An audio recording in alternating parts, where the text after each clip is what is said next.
Hello, and welcome to this episode of the Dead Man Walking Podcast. I am your host, repeatedly dead Fred, author of the medical trauma memoir, The Summer I Died 20 Times, which is actually what happened to me. And that's how I got the name Repeatedly Dead Fred. Today, I am thrilled that we have Dr. Dale Atkins. She is a psychologist, and you just practice in New York. You don't live in New York, correct? That is correct. I live in Connecticut. And uh, you know, when you've practiced as much as she has, you're pretty good at things and a wide variety of things. So, Dale, thank you for coming on.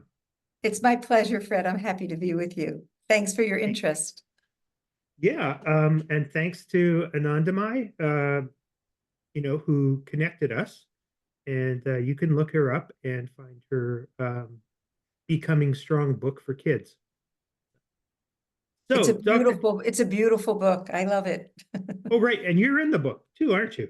Well, yes, I wrote the foreword and Yeah. I was deeply touched by it and I just wanted to be supportive and I was very honored that she asked if I would participate. Hmm. So, you are a specialist in kindness, or that's one of your specialties. So That's correct. where does that come from? Were your parents super kind? Or anybody in your family super kind? Is it a genetic predisposition? Those are all great questions, and maybe I'll take them one by one. Sure. I wrote the book Kindness Advantage with my niece, Amanda Salzauer, and I would say that the reason we wrote it was because we were seeing a lack of kindness and really a reduction in kindness in children and in our society. And we wrote the book a few years ago before COVID, and it was happening then, and we were very troubled by it. So we wanted to write a book for parents, grandparents, teachers that would help them to encourage the kindness that's in all of us, which goes to your second question. Is it genetic? Are we born with it? We're born with a propensity to care about other people. Mhm. And we're born with a propensity to connect with other people. Right. And there is a psychologist whose name is Richie Davidson, Dr. Richard Davidson, and he talks about kindness as other people talk about resilience, that it's a muscle that has to be exercised. And if you don't exercise it, it kind of withers and Mhm. it's replaced because it atrophies. So what we would like people to do, and what we're encouraging people to do, is to find opportunities every minute, every day, every interaction you have to choose kindness so that your kindness muscle gets strong. And Sure. there are lots of benefits. And the third part of your question, I was very, very, very lucky and very blessed to have two incredible parents who were kind to each other. They were kind to my sister and me, and they were kind in their interactions in the world. And I didn't realize how incredibly rare that was when I was Mhm. growing up. And when I went out into the world and when I stayed at friends' houses and when I saw how other people interacted with each other, I then was really, I had my eyes opened to a different way of being. But they were Mhm. incredible role models. And that's one of the things that we talk about is how important it is to understand that with children in particular, but with other people too, not just children, we are watched, we are observed. We don't expect everybody to be perfect all the time or to always have a kind response, but people do watch us and they listen to us and they see our nonverbal and our verbal responses. And it would just be nice if people could choose kindness because it benefits them and it benefits our world. Certainly does. So another two-question barrage. Yes. Um, and I just lost it. So I'll ask the second question. Oh no. What do you have an opinion on what the use, not even actual social media, getting on and tweeting and whatever, but just the way the the screens have gotten so close. to our faces over time. Do you think that is a contribution to why people aren't so kind? Like they're just shutting themselves off from the world. It's a magnificent question. And although I've been asked the question many, many times about the influence of social media, I don't ever remember being asked the question in the way you just phrased it, Fred. And I must say that it profoundly affected me. I mean, I have tears in my eyes. My visceral response is yes. I think that there's wonderful things that happen with social media, but kindness is generally not one of them. And your reference to people with your hands being closed off from the humanity of the person in the screen is something that I think we must pay attention to, and parents Mhm, need to pay attention to it with their children, because as wonderful as certain interactions can be through the screen, there is this sense that it's real life. It's not real life. It's mhm, not, you don't get the sense of a real person as you do when you're in the same room. So yes, I think there's a lot of negative effects when we speak about kindness that can be attributed to the influence of social media, not the least of which is the anonymity that people feel, which gives them a license, a freedom, an invitation to mhm, behave in very, very unkind ways without realizing, or maybe realizing, the incredible damage that mhm, can be done. And the other thing is that with kids in particular, in the olden days, my mhm, days, there were always bullies at school and there were always bullies on your way to and from school. But when you got home, ideally, mhm, you could feel safe. You could feel safe in your own space. But that's not the case because kids are engaged 24/7 with a screen. So the bully can follow them home. The bully, when they open their phone or their laptop, they can be assaulted by an anonymous group of people who attack them. And then the mhm, result is a loss of self-esteem, of fear, a sense of devaluing, and it's really terrible. mhm. So yes and yes, I'm afraid to say. Yeah. So you wrote your book with your niece pre-COVID. Correct.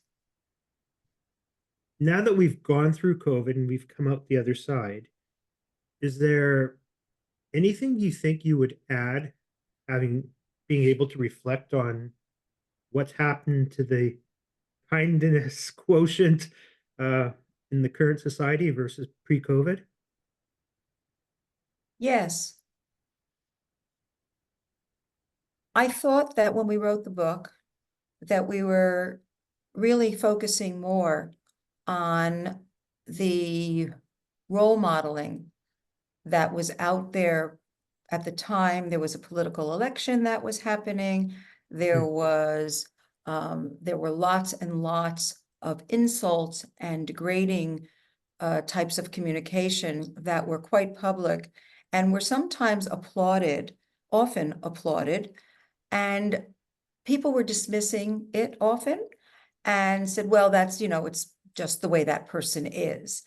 And I think that what I might choose to do differently if I were writing the book today was really call that out in a different way and look at mhm, the research that we have that talks about how that kind of behavior can be normalized and how that kind of behavior can be applauded and also imitated, and that it sweeps and it generalizes, so that once you take the liberty of degrading a person and not viewing them as a human being and mhm, referring to them or their background or their culture or the way they are or their family habits, I mean, it doesn't matter. But whenever you choose to degrade another human being in some way, that really does degrade the society. mhm, And I think I would have liked to have used some of the research that we now know to put that in the book. Mhm. With some of the feedback that we've gotten over the years, which has been lovely, I would have put more in about how people often equate kindness with weakness Mhm. and why that is, particularly with girls and women, and that why it's so difficult for some people to take a kind route because they Mhm. think they won't be taken seriously or they're not going to be strong. So there's lots of things we learned along the way. Mhm. And, I don't think I'm inclined to write a part two, but certainly there are things that I would have liked to include. Oh, you just ruined my next question. When can we expect the second edition? Well, not of this book, but I Mhm. am writing, I'm in the throes of writing another book, and I have two others out trying to find their home in a publisher. And Oh, they're nice. related because they're about kindness. But they're also about, more about self-compassion and growing through difficult times and being kind to Mhm. yourself. And the other is about children's encounters in nature and how they Mhm. can be kind and just being in nature and what that does to oneself as far as giving oneself strength and motivation and realizing how small we are in the universe and that we really do have a connection to other sentient beings, whether they're Yes. human or not. So one of the words you used in your previous answer was people choosing. Yes. And I don't think we're very good at choosing wisely anymore. I know that's a big generalization, but pretty much everything we do is a choice that we have to balance off. And I don't know if we're great at that anymore. I can Just understand why you would say that, Fred, Mhm. because what we are witnessing are people making choices that are clearly in what they think are their best interest and are not considering the connection to another person. And when we talk about kindness, really the essence of kindness is paying attention to what another person needs and what we can do to be respectful and honor them and pay Mhm. attention and have empathy to what it is they could use if we could put ourselves in their shoes. And I think what you're referring to is more of a divisiveness, more of a separateness, more of a how Mhm. we're less alike than more alike. And the more we do that, the wider the divide. So we choose to alienate ourselves from other people rather than find areas where we have common ground. And yes, it is a choice, but sometimes we don't realize that we're making that choice because everybody around us has said that's okay to do that. It's okay to be insulting. It's okay to come down hard and not be kind. I mean, you don't have to agree with people, but Mhm. it sure is nice if you don't try to destroy who they are in the process. And that's what I think you're referring to, and that's what I see a lot of. And for me, what children take away from that is that they have the right to walk on other people. Mhm. And we don't have that right. We have the right to find a way to walk beside people and and not get in their lane if they're in their lane. And if we do go in their lane, metaphorically, we talk about it. We ask permission, we signal, right now I'll just share with you, I'm in Florida. I Mhm. constantly say to my husband that I think all the cars that are manufactured that come to Florida are made without blinkers because nobody signals when they're changing lanes. And it's remarkable to me that we all know what the golden rule is. We all want people to treat us in the way that that we want to treat people in the way that we want to be treated. But sometimes we know how we want to be treated, but we don't treat people in the way we want to be treated. And I do see that getting harder to deal with these days. Yeah, I think Joe Rogan said something, and I bet you never thought you'd be in a podcast with you and Joe Rogan in the same sphere. I listen to Said him some, from time to time. he said something like, um, excessive overreaction uh, to issues that really have nothing to do with you has become like the American national pastime.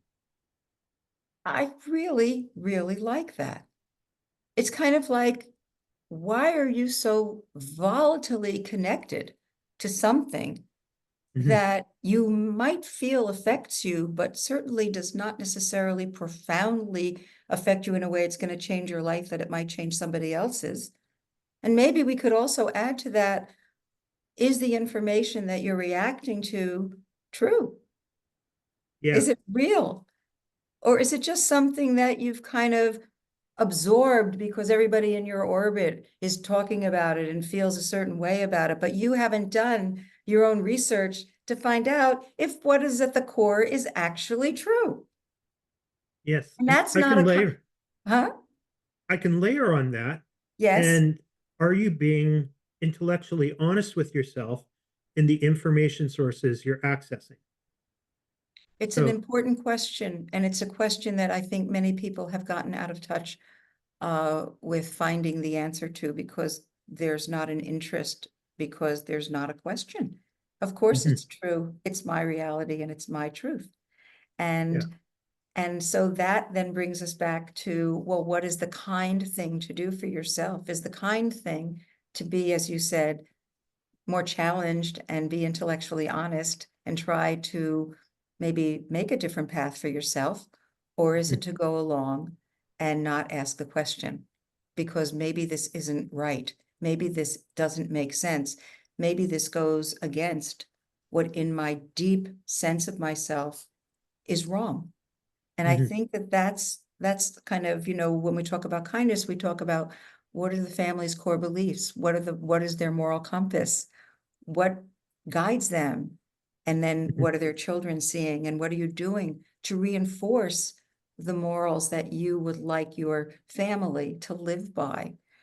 And, if part of it is the golden rule, if part of it is, if someone's in need, you help them, yeah, and in any way that you can, well, how does that manifest itself in your everyday life, in the way you talk to each other, in what you write on a text, in mhm, how you respond to someone who might be a little slower in front of you? Because it's easy to sit in your own living room and say, oh, yes, I'm a very kind person. um, but in real life, when you're tested, when we are all tested, what do we choose, to use the word again? What do you choose? mhm. So I know you've spoken on a number of major TV shows and seminars and things like that. So so this is kind of the softball question. Okay. So if um, if you were just to give people a small menu of things that could quickly impact their being more kind. Would you repeat the question, because you froze when you said, Oh, when you started the question, so I need you to repeat it. if you had like a small 2 or 3 point or bullet points um, that you could give somebody that could quickly make them more kinder and help them ingrain it. Would, would you have a suggestion like that? Like Yes, do these 2, 3 yes, steps? yes. First, take a breath and just come back to your center and see what's going on. Um, and then say, is the next thing I'm about to say or do kind? Is Mhm, the next thing I'm about to say or do going to be helpful? Going to be positive? Will it have are the chances high that it will have a good effect on the relationship that I'm in with this person? And then secondarily, I would ask people to think about, is what I'm about to do or say respectful of them, of their situation? And then the third thing I would ask people to think about is there a way that I can be of service? Is there a way that I can be helpful? And what would mhm, be the kind thing to do in this situation? And it may be nothing. mhm, So I think if we stop and we think and take that breath and get a hold of ourselves, because so often our response is unkind because we are really not thinking of the connection with the other person. Fred, I just have to apologize that if you hear a banging in the background. No, it's fine. We Oh, don't hear good. anything. Okay. What, so like you're disposing of a body or something back there? Or? Our neighbor is doing a renovation. Ah, okay. So I think those are three great points. And for people to ingrain that, I think there's got to be a lot of post-it notes all over your living space and your workspace. And post-it notes, you don't sponsor us, but if you'd like to, I'd be happy to take a sponsorship. So I think the Post-it note has to be right here so that when we yeah. look at the mirror, we're reminded that and if you think about a larger picture, it's kind of, what am I here for today? If I'm lucky enough, and you know this better than anyone, if I'm lucky enough to have another day, Mhm. what am I going to do with this day? How am I going to be of service? What can I do to the world? And it doesn't really matter how you impact the world in a positive way. It's just that Mhm. you have a mindset that allows you to think that your eyes are looking for opportunities to be kind. Yes. If you're walking around like this and with your nose in your phone and you have earplugs in, you're not going to be engaging in a way that invites people to have a connection with you. And you're also sending a signal that is, Mhm. I'm not interested in connecting with you. Um, but why are we doing that? Is Mhm. this more important than this? You talked about the screen. When you're with someone and you're in an elevator and everybody's going like this, what would happen if someone just put their phone down and said, hi, how you doing? May I push your floor? Something that acknowledges that there is another human being in my space. We share a Mhm. space. And I think that we just have to come back to a sense or a time and create a time now when we show interest in the Mhm. life of another human being.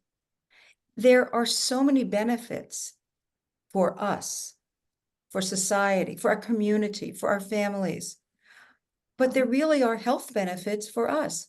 And for Mhm. children, there are now so many studies that show how children benefit when they are recipients of and initiators of kind acts. And you may have heard of something called the helper's high. It was a phrase that was coined by a man named Alan Lux, Luks, in the 1970s.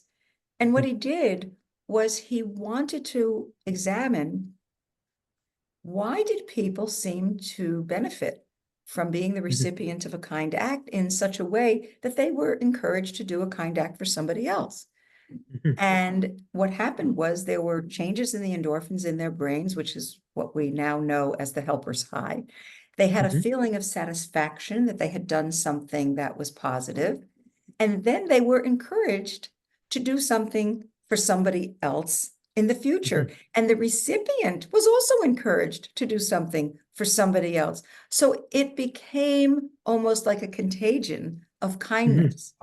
And we see this all the time. And with children, if a child is the recipient of a kind act, they are much more likely to do a kind act for someone else.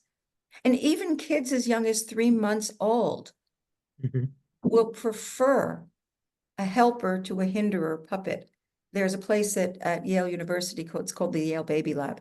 And they do studies That's on scary. I know. But what's coming out of there is so incredible. And they're looking at 8-month-old kids and they're looking who prefer puppets, who are helpers rather than hinderers.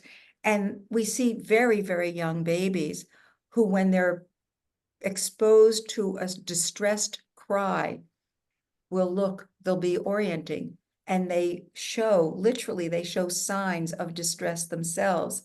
But yet, if there are cooing sounds, they're more calm. So we have this in us, and all we need to do is nurture it. And as I was saying before, young kids are typically, when they're kinder and when they are encouraged to be kind, they do better in school. They are generally on a leadership path. They are more empathic to their age mates and other people who are not in their age range. And they are much more curious. And they also, and this is really remarkable to me, they are better students. They are much more focused on their learning. So, and that says nothing about well, it says a little about their mental health, which is usually also improved, but their physical health is improved, as is the physical health of older people who do volunteer work, who do kind acts. And it's documented and it's really remarkable. So why we all don't do it, I don't know.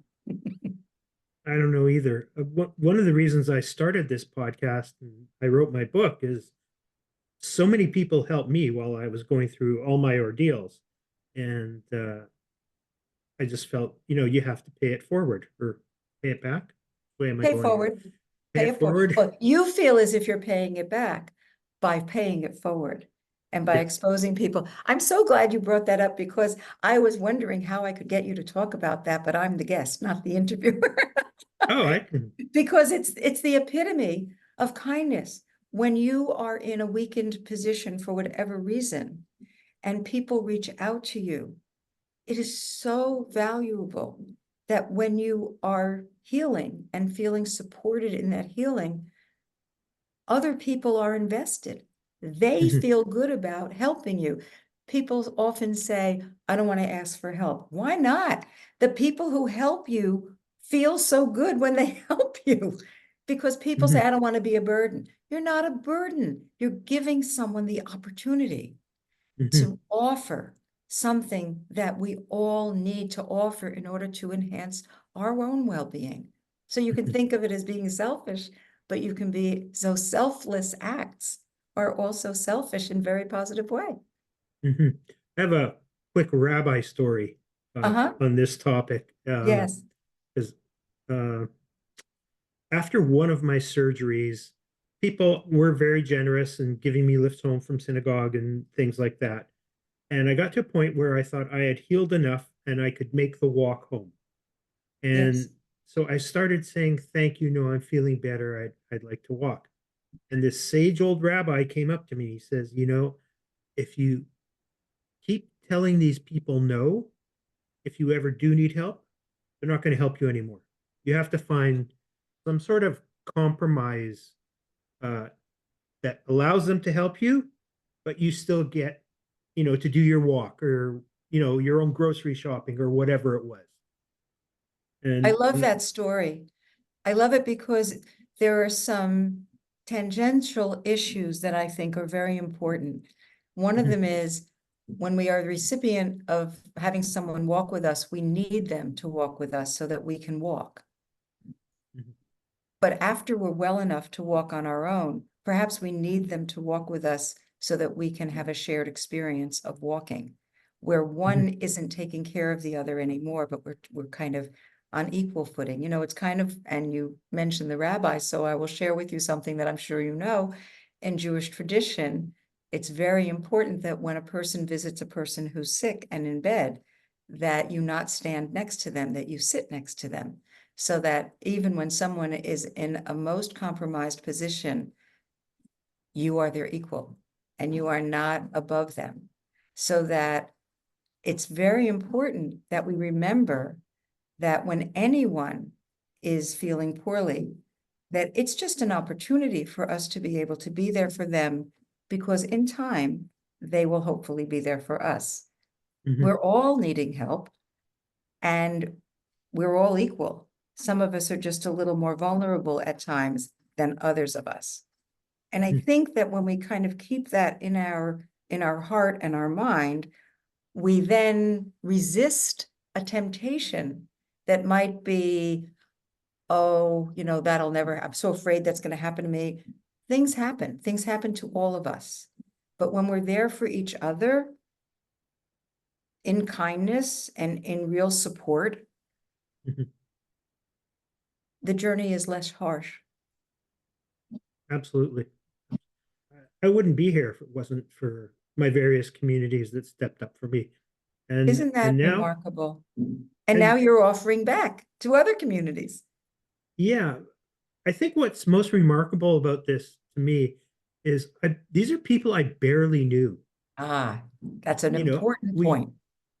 and like you said, they just have a supercharged kindness gene, and whether they enjoy it or they think it's on obligation or whatever, that's just how they operate.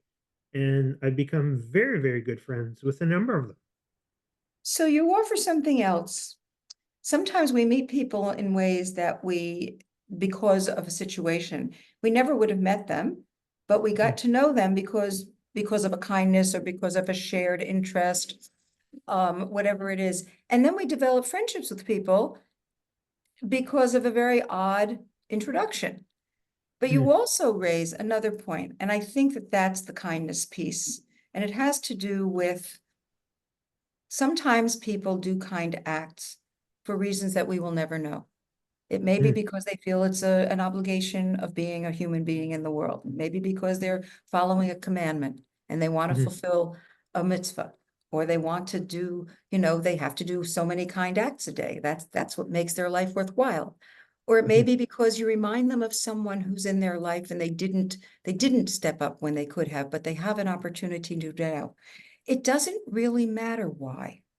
It matters that they do it. And that's, you asked before about what I might have added in the book. I think I might have added something about this, that you don't have to know the reason, but if you have an impulse to be there for someone in a kind way, don't analyze it, just do it, because you will reap so many benefits. And as you've just described, you might end up with a friend that you may mhm, never have met, because this kindness may come from someone that you don't really know. And this is where the kindness to strangers comes in. How important it is when you take a bus and you greet the bus driver. And over time, it's the same bus driver, that's the same route. And you get to know about his or her children, or whether, he mhm, was gone for 4 days. Are you all right? What happened? Because you notice that there's a person and you build a relationship. And there are some mhm, interesting studies, Fred, that talk about the value in fighting isolation and the sense of feeling solitude in a negative way, not solitude in a positive way, that it's the barista at the local coffee shop mhm, that can make a difference in your life when that person says to you, "Are you okay? I missed you yesterday." Or when they say, "Do you want one shot or two shots? What are you up to today?" They know you. They don't know your history, but they know you in this more than superficial, but not deep way. mhm, And those are the relationships, interestingly, that help us and are so meaningful, the ones that we may not pay attention to, because those kindnesses are the ones that touch us every day. mhm. And sometimes people don't pay attention to those. So I don't know if you've come across this concept, and I think it's from Malcolm Gladwell, but I'm not 100%. Uh-huh. He says, like, when you're a relatively formal, fully formed adult, your personality sorts of morphs into a hybrid of the 5 or 7 or 10 people you spend the most time with. And I found that's true for me.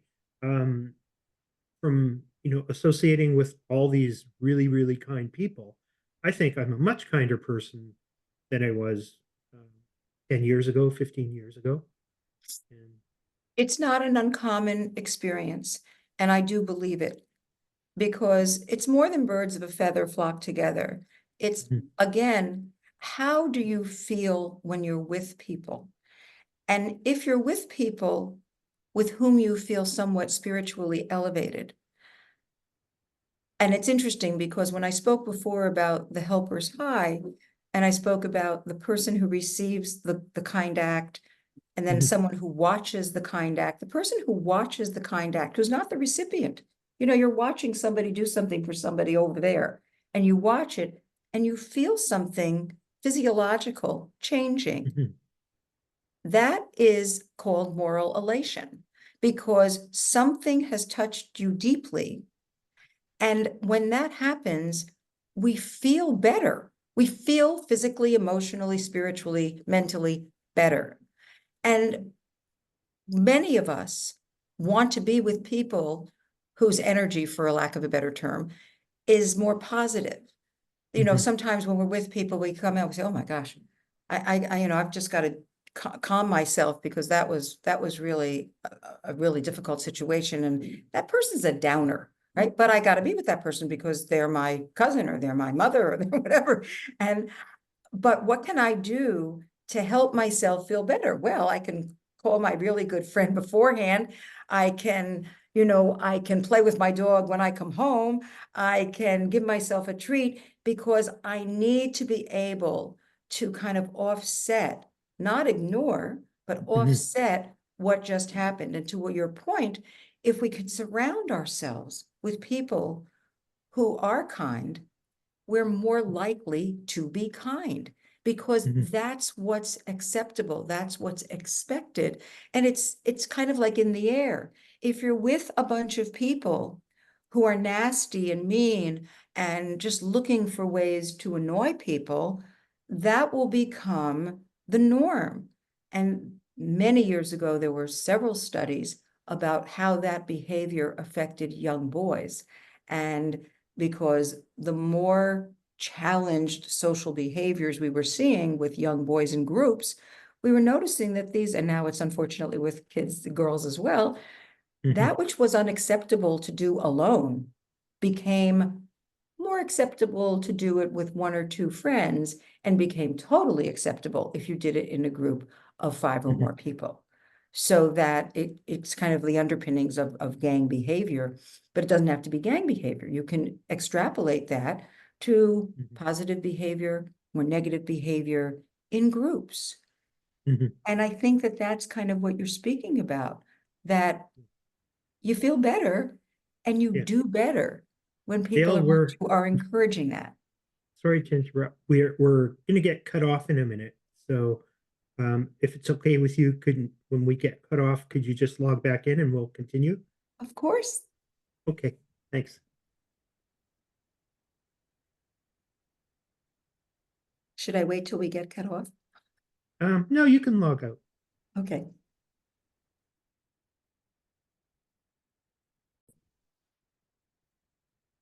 Sorry about that, folks. I have to get much better in my time management in these podcasts. So I was just wondering, you do a lot of direct patient counseling. Do you have one or two stories of people that just, totally changed their life from applying some of these principles? Let me think about that. Yeah. I'd like to think that with more self-awareness, which is really what therapy is about, people can uncover why they behave in certain ways. And then as they become more aware, they risk taking taking opportunities to be kind with people who they might not have taken those risks with before, and learn how to be kinder even in situations where they might not have before. So yes, actually, just now, as I said that, someone just came to mind. Okay, so we want their name, address, social security.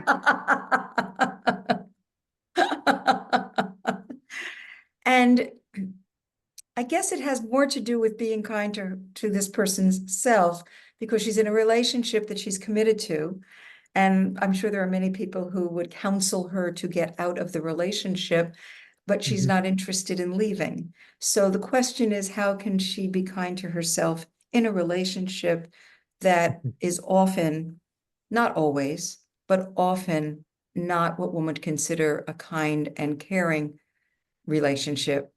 So one of the things that she's started to do is really pay attention to how she feels when she's being spoken to in a way that is really one could call disastrous, or someone else might call it unkind. But when Mhm. it's not good.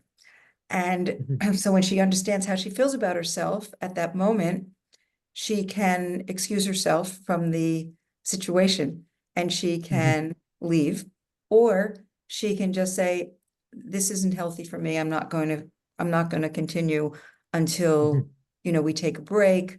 So taking care of herself in the context of the relationship that isn't very caring is a very important first step for her. And interestingly, it takes two to tango.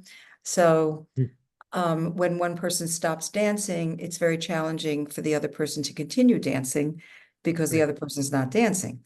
So it takes time, it takes persistence, it takes a sense of one's self, of being able to be assertive, but it has to do with being compassionate for yourself. Mhm. So the other thing that this woman has done is develop many more of her own interests that she had let go by the wayside. And I think that Mhm. that's one example that comes to mind. I think that answers partially the question. Yeah. And then another has to do with, and this was more common when the book first came out, and also working with parents of young children, parents recognizing how they would say things that really weren't kind. And their children would be watching them when they had opportunities to say things that were kind. Like, I always ask people to think about who was kind to them when they were younger. And what did that Interesting. kindness Great look like? question. Yeah. What did it look like? What did it feel like? And you'll get people answering, oh, I had an aunt, or I had a teacher, or I had a coach. Um, or there was this guy at the corner with a crossing guard who was always so interested in me. And it's so interesting what people remember, but it's like, who was kind to you? What did that feel like? And what aspect of that person would you like to channel when you're talking to your own children? And Mhm. how do you manage your own disappointment with your child or your embarrassment with your child? Because first of all, people don't like to say they're disappointed or embarrassed by their children. And, Mhm. okay, but is your child getting that message? So if your child's getting the message, or if your child asks you a question, and they're curious and you roll your eyes or you look annoyed. Now we all are doing many, many too many things when we're parenting, particularly young children. But sometimes we just have to stop and give our full attention. And the change in children, when we offer our full attention, when we're not texting and listening, when we're not, Mhm. doing five things at once, but when we actually say, let's read a story, and we read a story together, and we close out the whole world. And, when you're pushing your kid on a swing, but you're not texting your friend, and you're using that opportunity Mhm. for engaging and building language and Mhm. enjoying just being together. These are things that many parents become aware of and change. Or just having like a no phone rule when you're having dinner, you know? Mhm. I mean, and then if you do have to use it, you say, I'm waiting for this one call. It's about grandma, and this is what we're doing, and then I'm going to put it away. But not to have it there, your kid's talking and you're actually, doing this, because it sends a message that that is more important than my interaction with my child or my spouse or whomever it is. Mhm. And I think that also asking people to be a bit more conscious of the rituals that they have in their lives with their children. And what do those rituals mean? And how important are they? So that if you have a ritual that could be religious or could just be cultural or could be familial, that do you expect everybody to be at the table at the same time Mhm. and, make a meal together? How many times a week? One of the things we know is that families who have a meal together on a regular basis have better communication with each other, know what's going on with each other, feel more comforted with each other. Mhm. So, what does that look like? How might you make that one change to try and bring the family together in a way that could be positive and kind? Mhm. You So, used yeah. you used the word engagement. Uh, and it brought me back to us talking about social media a little Yes, while ago. And the whole point of social media is everybody gets the clicks and you get more engagement from your audience. But it generally does quite the opposite. yes, because they're So, such a critical part of social media.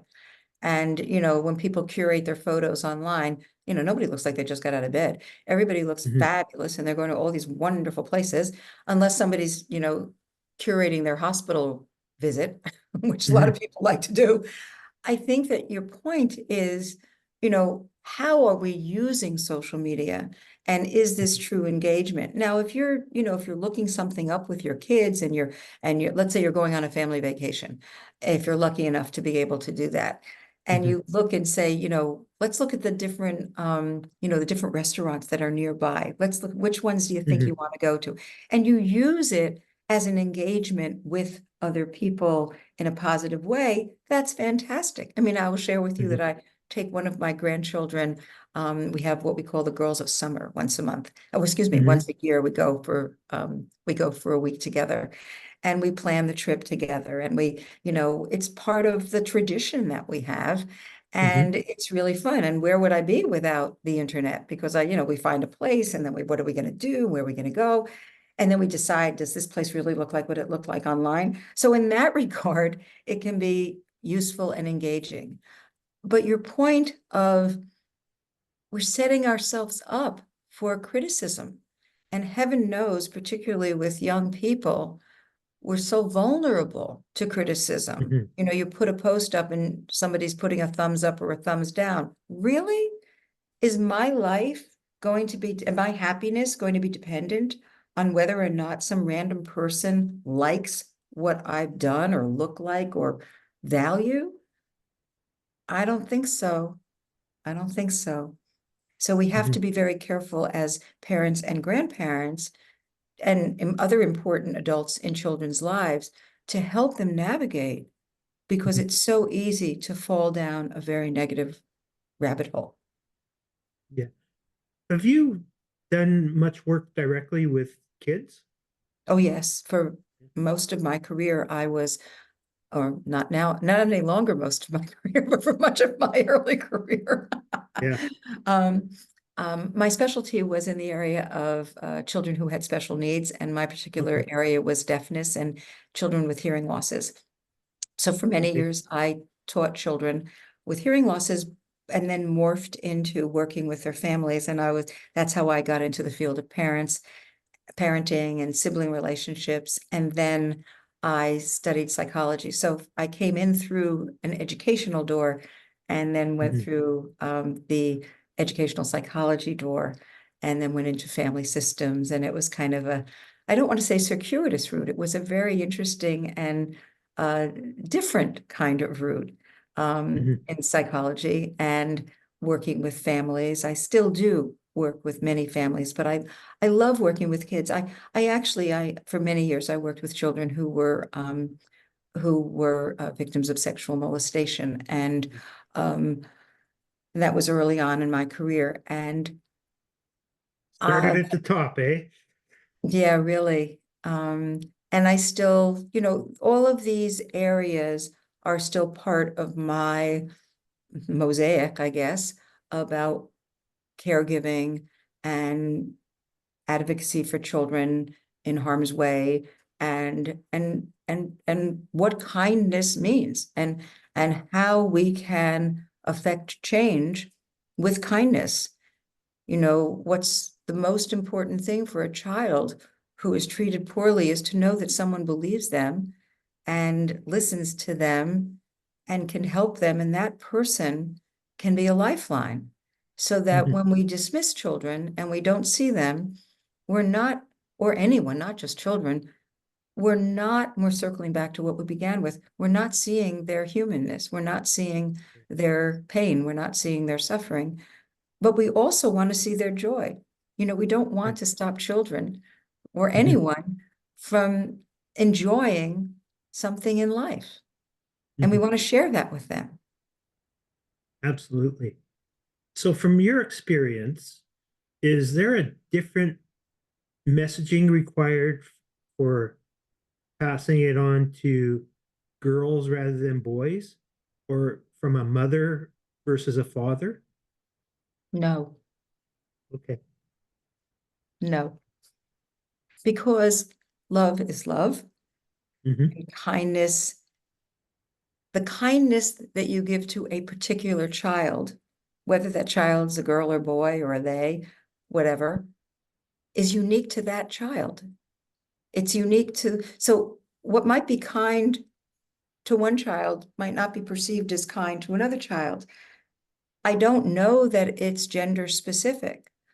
I Hmm. think what it is person specific. So, you know, the kindness that my father showed me would be impossible in a different father, because my Hmm. father was a unique man and was very comfortable with himself at a time when men were less comfortable with Hmm. what is for some reason referred to as, his feminine side, or his Yeah. he was very comfortable within himself. He raised two daughters to be very independent, to be Hmm. very open to the world. And he was a very gentle soul. Hmm. And he was a successful business person, but he adored his family and was very comfortable Hmm. displaying his emotion. So the kindness that he showed me is a different kind of kindness than maybe my friend's father showed her, but he was also kind.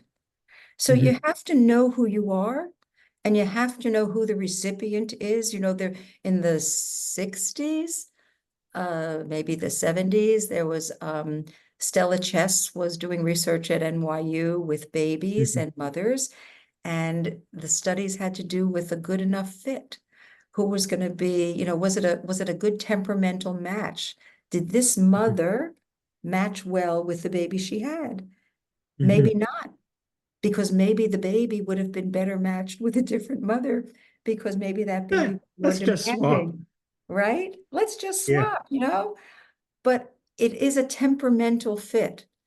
And sometimes parents are trying to fit their child into the mold that they have in their mind that that Yeah. child needs to fit in, when it would be so much better to be able to open up and say, wow, this is a learning opportunity for me. That's not a child I thought I was going to have, but let me figure out how to be the best parent I can to this child. How Hmm. can I encourage this child to be the best that they can be, the who they are, the essence that they can be, while fitting into our family with our values, with who we are. But you don't have to be the rubber stamp of me, and you don't Hmm. have to be the person I thought you were going to be. But it's not easy to do that. Yeah, I remember, and I can't quote studies like you do. My brain doesn't work that way. But I remember reading a paper that was talking about conflict in families between parents and children. And it boiled down to the parents went to bed early. They were like, we're in bed at 8:30. But the kids' energy level, like, no, I can't go to bed. But then the kids also couldn't get up in the morning. And Right, guess when the parents wanted to get up, you right. know, Yeah, yeah. So how'd they solve it? that part I don't know. I think they just identified it, but Well, I think that, to continue along the thread, mhm, I think parents have to be parents. What mhm, I'm saying, and there are rules in families, and there are routines in families, and I think you just have to kind of know what you're dealing with. But it's, certain kids have more energy, different types of energy, are morning people, evening people, just like all of us. But we do have to find a way to comply and adapt. I mhm, just feel that sometimes we can become very rigid in ways where we don't have to be so rigid, where we mhm, can allow people to be who they are, so that then they're actually more likely to be able to become part of whatever the family ethos is and feel a part of it, because they are celebrated and recognized for who they actually are. Mhm. And it's, you don't know who you're going to get when you have a child. You don't Mhm. know. You might know what they're going to look like. And a lot of their behavior is probably going to be genetically determined, but not all of it. Mhm. And Yeah, some of it's, it's nature, nurture, and we're learning so many things now about genetics, and we're learning so many things about environmental influences, more so than we ever did, toxins in the environment and all kinds of mhm. things. So we have to pay attention to that as we move through life with our kids and try to be kind. Yeah, there's no blood test or sonogram you can get to see a personality of a fetus. No, Like but you just can't. you can observe babies. You can observe your home life. You can observe what happens with your children when you get stressed. You can observe what happens with your children when you're not stressed, when you're Mhm. relaxed, because there's something in the air when, Mhm. when kids are in a very stressed and hostile environment, they can internalize it, and babies, they can get it. So, some people say to me, we're going through a very amiable divorce, and thank goodness there's no, there's no hostility, and that's wonderful. How are the kids? Not sleeping, peeing in the bed. I don't understand. It's not hostile. Say, well, change is change, and everybody responds to the change differently. And when there is change as important as families splitting up, we have to see how children respond. And if we Mhm. can respond with kindness, they're more likely to be able to feel safer during a time that feels pretty unsafe for many Yeah, kids. I don't know what your feelings are around energies and auras and things like that, but whether you say we have a soul or whatever, we're all just a collection of chemical reactions and electricity, I what do it believe boils that. down to. And we have a field of some sort around us. We do. And there are people who are quite able to read those fields. Mhm. And we can, if we understand that we don't have to be we don't have to be a master in reading auras, but we can be Mhm. a master in understanding that when we walk into a room, we can be responsive to the energy in that room. If you have a pet, just watch the pet. The pet will walk into a room, and if somebody's tense and angry, they're going to go find a place to go out because they can't deal with it. And if Mhm. there's a warm and welcoming and calming energy, that pet will probably come right to the center. But I think that we all can recognize, and this is a very important point, Fred, I'm so glad you made it. When we feel someone else's energy is tense or challenged or negative or angry, whatever it is, Mhm. we don't have to match it with our energy, with making our energy there. Now, energy is contagious, but we can read it. We can modulate ourselves in a way that we can take care of ourselves. We don't have to be swept up into it and lose control of ourselves. Mhm. We can recognize that it's there, and we can act in accordance with taking care of ourselves, because sometimes we match it and then we're at each other like this, rather than not biting the bait, Mhm. rather than taking time, like I said with the woman that I mentioned before, taking care of herself, leaving the room, doing something else, not rising to the occasion, recognizing what's going on and Mhm. recognizing what we need to do in order to stay centered and take care of ourselves and be calm and be Mhm. kind to ourselves. And Mhm. that really is an important awareness. Mhm. We notice things. What are we noticing about the energy in the room? And it doesn't make any sense to say, oh, I can see you're so angry. No, I'm not angry. But why do you want to go there? Just, perhaps you can trust yourself if you know someone well and say, I see what's going on here. Let me give that person space, or let me give myself space, and then we'll come back and we'll Mhm. revisit it. I think that being aware of what you said is very important. Very Mhm. important. Do you think your modality should be taught in schools? I do think that kindness can be taught in schools. I think that we can, I mean, many people have adapted the book, Mhm. and it's a simple little book, and there are exercises. I think that now there are many more schools that are doing this, and there are kindness curricula. There are programs to help children develop empathy. There are programs that incorporate, in many cases, mindfulness types of meditation to help Mhm. children understand how they can become calmer and centered and deal with their own emotional life before they interact with others.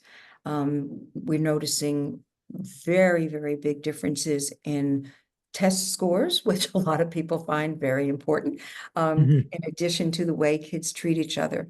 But yes, I do believe that these kinds of, um, I don't call them values. I call them, you know, I really call them behaviors based on the way we treat each other, the Mhm. humanity in one another, recognizing who we are is an important lesson in how we deal with other people. And we encourage children, instead of the first question being, how did you do on your math test? Who was kind to you today? What did Mhm. you see?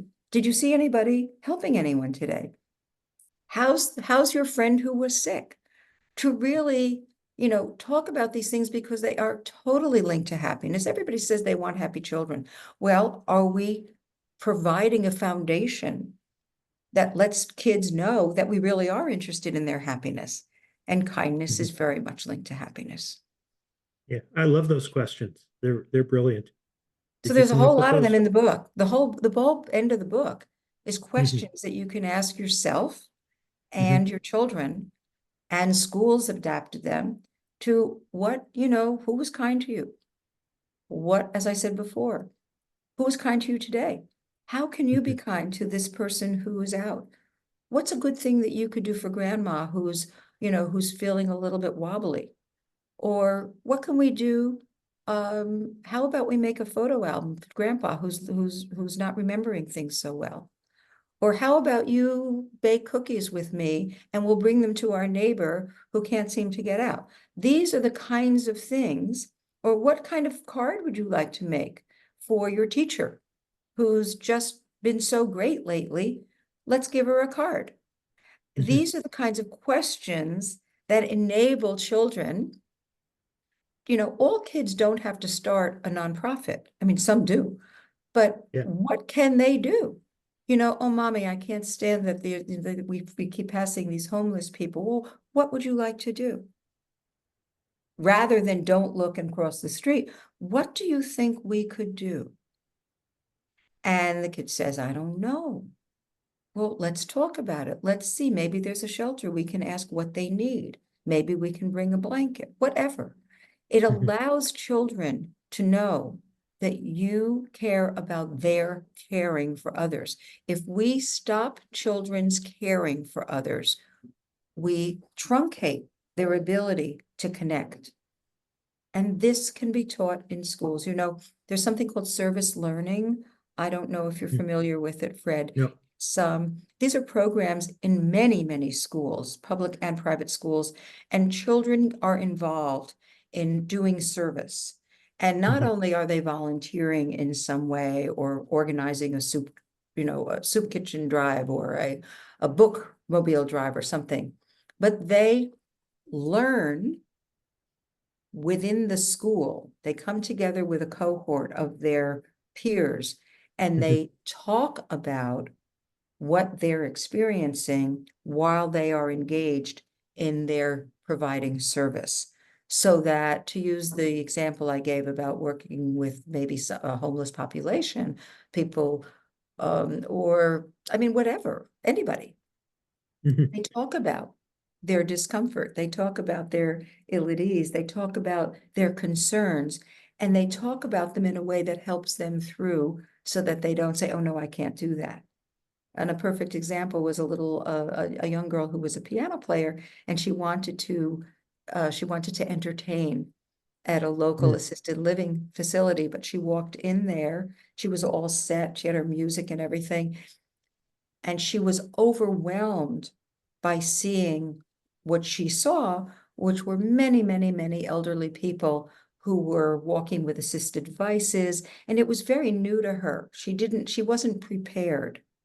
mhm, So her parent was very, very smart, and they sat in the entry area and they talked to a few people first. And she didn't play the piano that day. She just got to mhm, know a few people. And she asked them questions and they asked her questions, and she was kind of desensitized. And then the mhm, mother said, "Do you think you want to go back?" Because among the questions that her mother asked the people were, what were some of their favorite songs? And, mhm, in retrospect, she might have done this before bringing the kid, but we all learn in the process. The point mhm, being that the child was able to do what she wanted to do. She learned a couple of the songs that were the favorite songs. And when she came, she was in a smaller venue, and a mhm, few people came. And then over time, she would go once a month and she would play the piano. And it became a wonderful experience for her. Um, but she was afraid. Had she been in a social learning experience, she would have been able to talk about that, and they might have talked about how to engage in a different sort of way. And mhm, I think by expecting children to serve in some way, to be involved through their church, through their community center, through their synagogue, is a very realistic expectation, I think mhm, that can be quite normal. mhm. My friend Lisa, who's definitely not a child, so shout out to Lisa Glick. She was a music teacher for many years, Uh-huh. and now that she lives in Tucson now, but she goes to the seniors' homes around Mhm. town, and she you know she knows a lot of the old musicals and stuff that they're familiar with, and she just does that. It's wonderful. It's such a gift, particularly with older people, and particularly with people who are having memory issues. Hmm. One of the most important things that we can do is keep their musical center of their brain stimulated. And particularly with people who have Alzheimer's and other types of dementia, what's really important is to make a playlist, a personalized playlist for people to have their own favorite songs over and Hmm. over, because the studies are showing that this is not only linked to a revitalization of verbal communication, so that when somebody sings the words to the song, they are then also going back to a moment in time where they can remember the context of when they played the song, and might be able to engage in revisiting that memory with a loved Hmm. one. And it's quite remarkable. Um, but you will see that people who may not be able to remember very much at all, you put on the words to Oklahoma, and you'll have a whole group of people singing, "Oh, Oklahoma, when the wind comes sweeping down the road." And Hmm. it's because it triggers that moment in their life. And you can just sing forever. I actually wrote something which I'd be happy to send you about my engagement with my dad, who had Alzheimer's. And Hmm.